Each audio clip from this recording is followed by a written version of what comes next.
Na última meditação, nós falamos sobre os discípulos, quando eles, obedecendo a ordem de Jesus, desceram para Jerusalém e ficaram no cenáculo esperando a promessa do Espírito.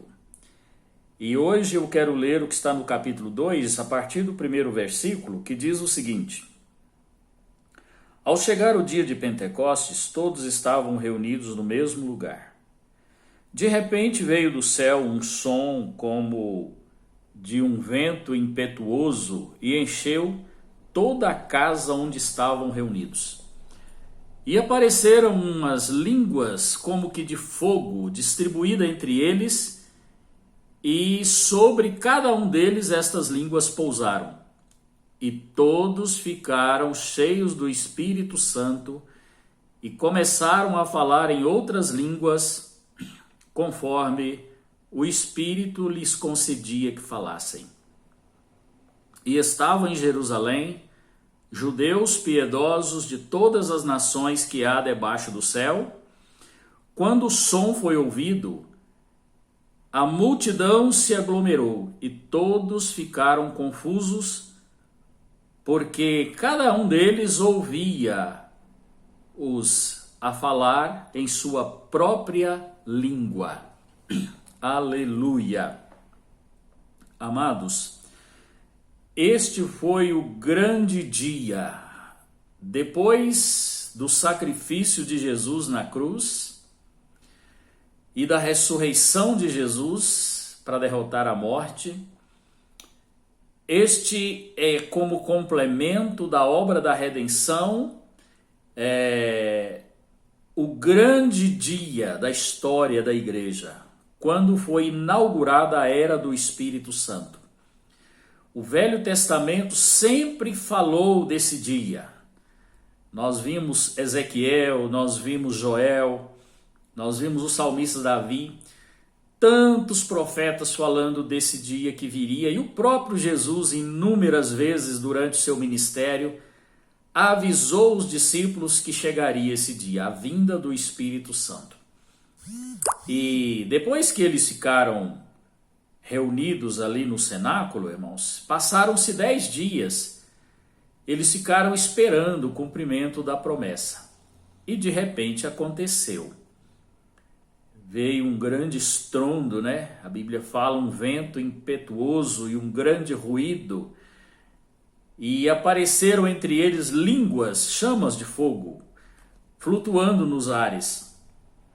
E aquelas chamas de fogo pousavam sobre a cabeça de cada uma daquelas 120 pessoas que estavam reunidas ali no cenáculo. E eles então começaram a falar nas línguas de outras nações. Era a festa de Pentecoste, uma grande romaria que vinham pessoas de diversas nações. Aqui na sequência, o texto fala de 15 nações que estavam reunidas ali, e aquelas pessoas eram simples, eram galileus, provavelmente nem alfabetizados eram, mas eles falavam da língua de todas aquelas nações sem nunca ter estudado a língua deles. Isto é o quê? Uma evidência do sobrenatural. Foi um grande sinal. E as multidões corriam para lá e ficavam perguntando: o que está acontecendo?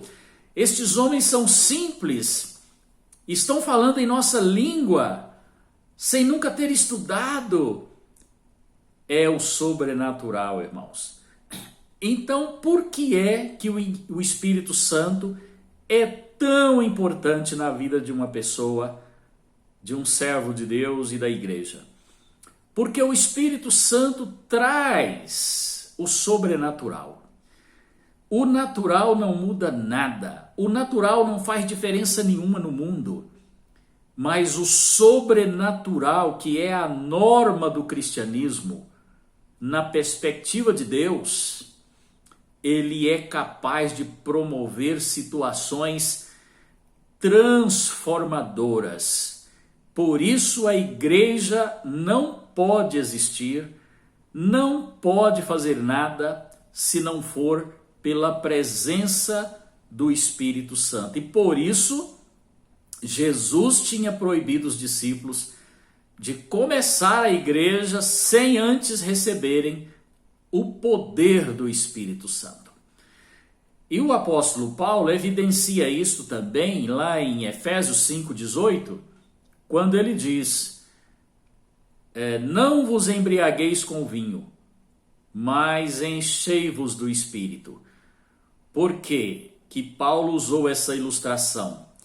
Porque assim como a embriaguez alcoólica muda o natural, a natureza de uma pessoa e leva ela a fazer coisas que no seu natural não faria, né? Assim também o Espírito Santo, quando nos enche, ele nos leva positivamente a fazer coisas e a agir e manifestar uma vida que nós jamais poderíamos fazer na nossa vida natural. Então, por isso Paulo usou essa ilustração da embriaguez. Então, quando uma pessoa é cheia do Espírito Santo, ela é capaz de amar. O natural não nos capacita a amar. Ela é capaz de perdoar, e no natural nós não perdoamos. Ela é capaz de chorar na presença de Deus, e no natural nós não choramos na presença de Deus. Então, amados, esta é a grande diferença que o Espírito Santo faz. Ele traz o sobrenatural. E daqui para frente vocês vão ver nas nossas meditações como que coisas jamais imaginadas começaram a acontecer na vida desses crentes por causa da presença do Espírito Santo na vida deles. E é isto que eu desejo para mim e desejo para você. Que o Deus de Israel te abençoe e que possamos entender o valor do Espírito Santo para as nossas vidas. Fique em paz, em nome de Jesus.